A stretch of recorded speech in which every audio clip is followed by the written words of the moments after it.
ఆకాశం నుంచి ఒక పిల్లి పడితే బతుకుతుందా? స్వీటీ అనే పిల్లి కథే ఇది.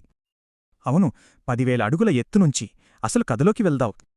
భారీ వర్షం, మెరుపులు, ఓ విమానం పెద్ద తుఫాన్లో చిక్కుకుంది. ఓ అమ్మాయి తన పిల్లి స్వీటీతో ఆడుకుంటోంది. బయటి ప్రపంచంతో దానికి సంబంధం లేదు. అంతలోనే విమానం రెక్కను ఓ పెద్ద పిడుగు బలంగా తాకింది. ఆ దెబ్బకి అమ్మాయి పక్కనున్న కిటికీ పగిలిపోయింది. గాలి సుల్లు తిరుగుతూ లోపలికొచ్చింది.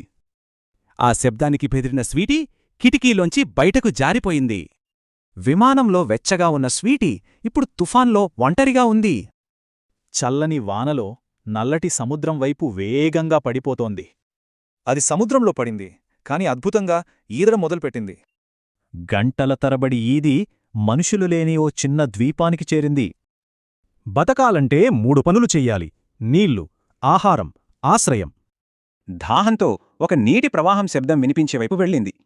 నీళ్లు తాగిన తరువాత పక్కనే ఉన్న ఆపిల్ చెట్టెక్కి కడుపు నింపుకుంది.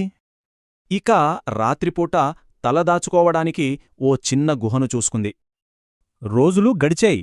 స్వీటీ బతికే ఉంది, కాని దాని కళ్ళు ఎప్పుడూ ఆకాశంవైపే. వారం తర్వాత ట్రైనింగ్ కోసం ఒక మిలిటరీ హెలికాప్టర్ అక్కడ ల్యాండ్ అయింది. మొదట భయపడినా నెమ్మదిగా సైనికుల దగ్గరకు నడిచివచ్చింది. ఆ నిర్మానుష్య ద్వీపంలో పిల్లిని చూసి సైనికులు షాక్కయ్యారు. వాళ్లు దానికి నీళ్ళిచ్చి నెమ్మదిగా నిమిరి తమ చేతుల్లోకి తీసుకున్నారు. స్వీటీని తమతో తీసుకెళ్లాలని నిర్ణయించుకున్నారు. దాని కష్టాలు తీరాయి. ఒక చిన్న జీవిలోని బ్రతుకాలని కోరిక ఎంత బలంగా ఉంటుందో కదా.